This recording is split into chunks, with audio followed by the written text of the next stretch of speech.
One. Hello, everyone, and welcome back to another episode of the Run and Temple podcast. And on today's episode, we have Connor, who is a fellow runner from the community. So, Connor, could you please introduce yourself for the audience? Yeah, absolutely. Thanks very much for the invite, Brad. So, my name's Connor. I live in Leeds. I'm originally from Milton Keynes. I'm 24 years old, and yeah, not really sure what else you want to know by way of intro, but yeah, that's a bit of an overview. Perfect. Okay, so we'll start from the very beginning. So, how did your running journey start? Yeah, so I never really was into it like from a young age, like a lot of people I hear about. My first experience of really running was when I was in like primary school, and I did cross country for maybe a few months, like not long at all. I sort of enjoyed it, but not enough to continue doing it. And then, yeah, throughout my sort of school days, I was more of a footballer, played football pretty regularly up until the age of like maybe 14, 15. And yeah, I remember doing the odd random like running challenge when I was younger. So I think once I'd run 5 miles to raise money for like comic relief. I think I raised like 60 quid or something like that. So Yeah. not a lot. I did that with some of my mates when I was like 13, 14. So yeah, and then I sort of throughout A levels and university, so I'm more like 17 up until maybe 2021 at this point. Yeah, sort of tried to get into it a little bit more, but I think as a lot of people are when they're at that stage, it's quite inconsistent. Like you do it a little bit, and it's like, oh well, you go for a month of being really consistent, and then like you won't run for a month, and that sort of thing. So Yeah. yeah, pretty common, right? So yeah, so that was where I was really, and again, I sort of did some random like running related challenges. So I think at one point I did like 100K in a month to raise money for like men's mental health charity, which was fun. Did that with like a couple of my mates as well. So yeah, I'd always liked the idea of maybe challenges through running and things like that. But the first sort of actual race I ever did was in Leeds in 2022. I did the half marathon there. So that was my first ever race, and then I would say did that again after that. Stopped running for a few months. Went back into it the year after. Did the Leeds half marathon again. So this is 2023 now, and then after that, I signed up for my first marathon, which was last year. So I would say, as far as taking it seriously, it really started at the start of last year for me. Start of 2024, and I've not really looked back since. Yeah.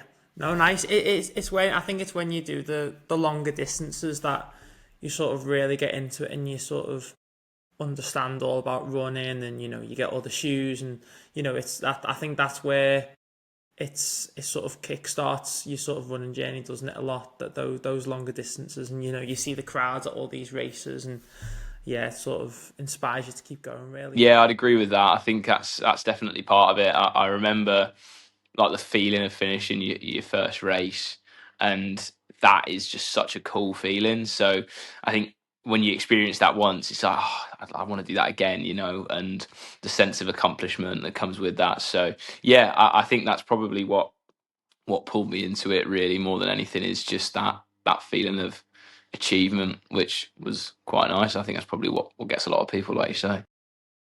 Yeah, yeah. What's been your toughest race that you've taken part in? Yeah, this is there's been a few that have been difficult for different reasons, but I would say the my first ever marathon, which was last year, and it was a Leeds marathon. So I don't know if you ever done Leeds or about anything about the Leeds marathon.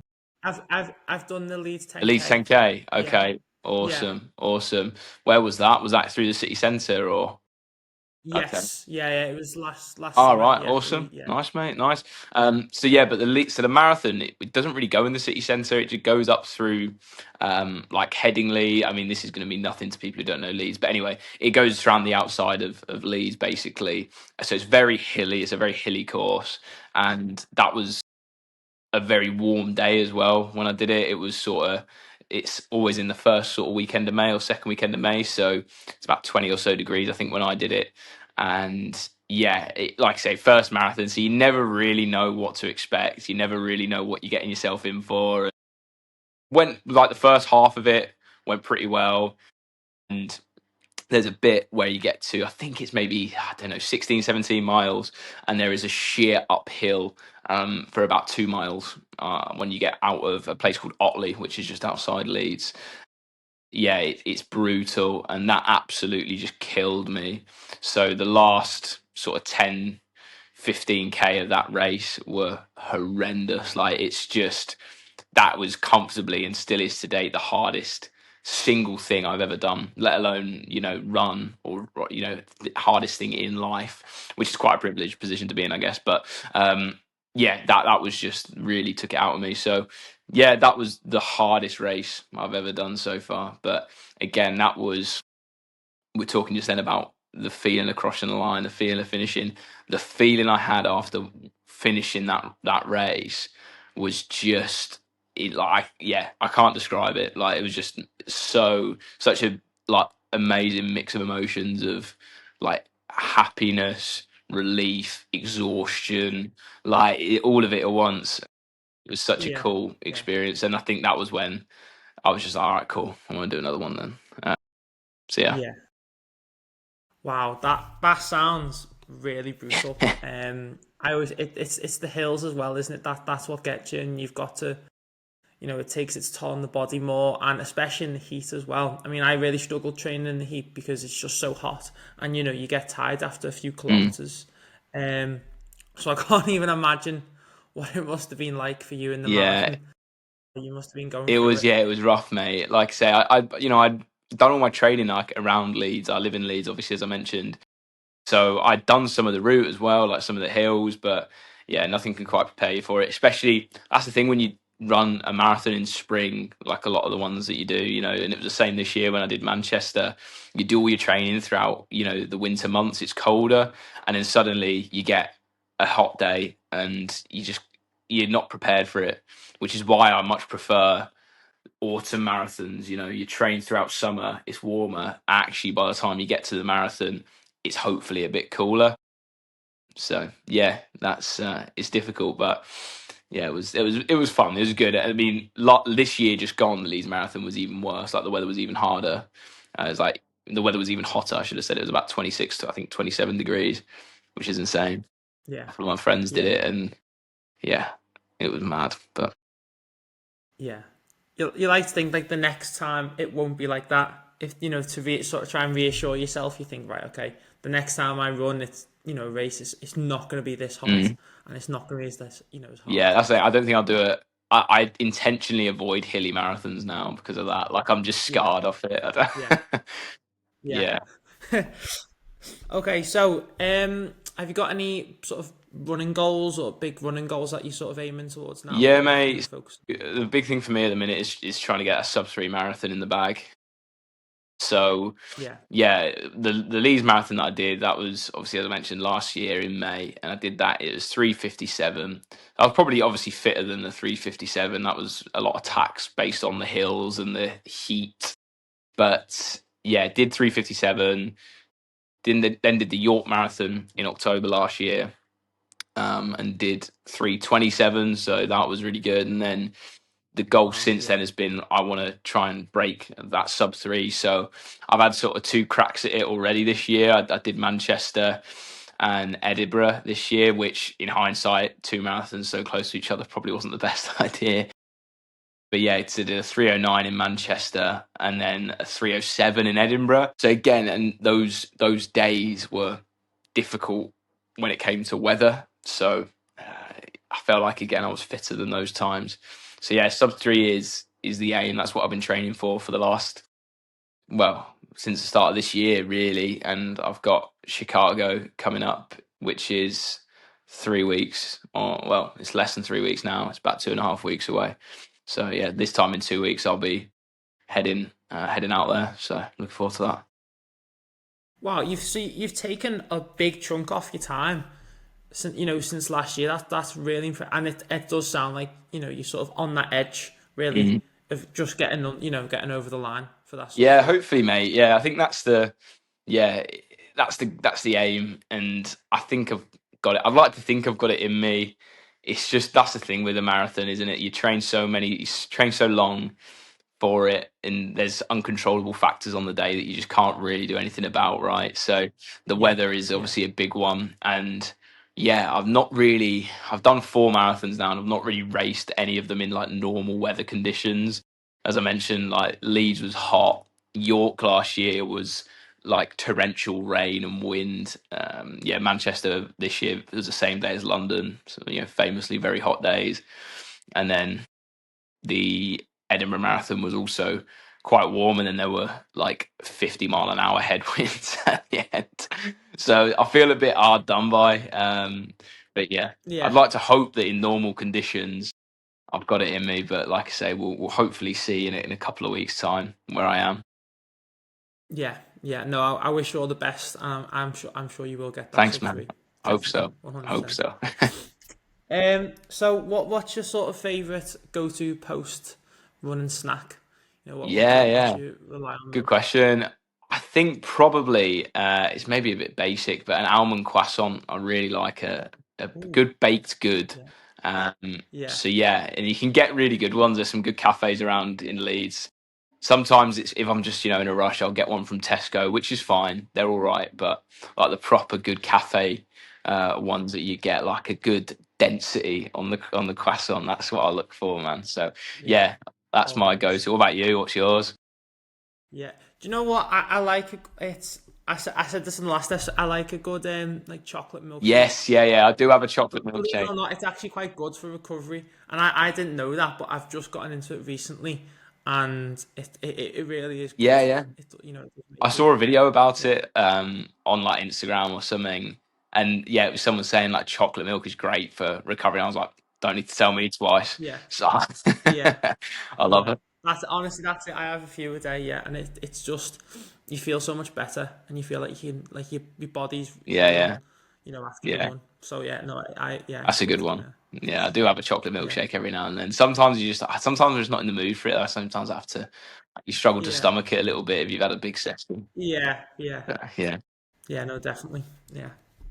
Okay, so the last question: what is your favorite running shoe? yeah. I've got at the minute my favorite at the minute, probably the favorite that I've ever had is the Asics Nova Blast fives. Um, Yeah, have you got a pair? I've got the threes, I Okay. think, but they're quite Yeah, cushy. yeah, Like it's good. It's good yeah. for The your reason feet. why they're so good, I think, is that they're just a good all rounder. So I was looking for. I bought them at the start of this year, or actually maybe March or April, but I was looking for like a good all rounder, something that can do the easy pace, but also like if you want to pick it up, then they're good for that. And yeah, they're like you say, they're really cushioned, but they're really light as well. So there's not much to them, which is really really good. Um, so yeah, they're very very versatile. The only thing I'd say about them is that sometimes I've noticed when it's wet, the grip on them isn't amazing. So you can sometimes feel like you're slipping away a little bit. That's the only downside. But yeah, as far as like an all rounder, I would say the Nova Blast. And I don't think they were very expensive either. I think they were like 130, I think, which isn't. Yeah, that's quite a good Yeah, price. To be it's fair, not bad. that's Like I good. say, it's probably average, like mid range, but I would pay more Yeah, for them, because they are so yeah, yeah, versatile. So yeah, I think the price is pretty good as well. yeah.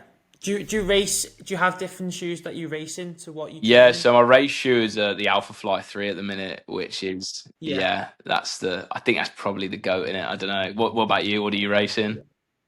Yeah, no, I'm similar. I've had the same pair for like a few years now. I think the vapor flies, but it's because I know it gets me through it. I'll sort of wear the same ones. I'm a bit like Yeah. regimental and like superstitious. So if it works the first time, I'll keep relying on it really. Yeah, yeah, they're good. The Alpha Fly 3 are great. I've had them since the start of this year, and I've worn them for both the marathons I've done this year. Did a half marathon in Battersea Park as well in July, so I wore them for that. Yeah, they are just class. Like they're just ridiculous. They're so light as well, and just you can really feel the difference. Like people always say that to me I don't know if you found this when you talk to people like aren't mega into running about this sort of thing. They'll always be like, you spent that much on a pair of running trainers, which absolutely fair enough Yeah, because it's ridiculous how much they cost. But it's like, oh, can you actually feel the difference? Like, yeah, you can. yeah, It is yeah, if you put them, especially if you wore them like if you wore a normal shoe and then immediately change into the Alpha Flies or any carbon plated trainer, then you would definitely feel it. So yeah, so I've got them, and then for like mega easy runs, I've got a pair of New Balance Fresh Foams, um, which are yeah, nice. They're just like really cushioned. They're quite bulky and quite heavy, but like just for the proper easy runs, they're nice for the recovery. And yeah, but I'm gonna need a new pair because I've racked up nearly I think 900 kilometers in the Nova Blast now, so gonna need to get yeah. So something new. they're coming to the end. Yeah, they are. I'm Yeah, reluctant because I might just buy another pair of the Nova Blast to be fair, but I always like to just try new trainers. I don't know. Um, yeah, so I'm in the market for another all yeah, rounder. yeah. Nice, nice. Well, I think that's a good sort of place to wrap it up. Thank you very much for coming on the All right, man. podcast. I really do appreciate it. And thank you everyone for listening and tuning in. And I will see you all next time.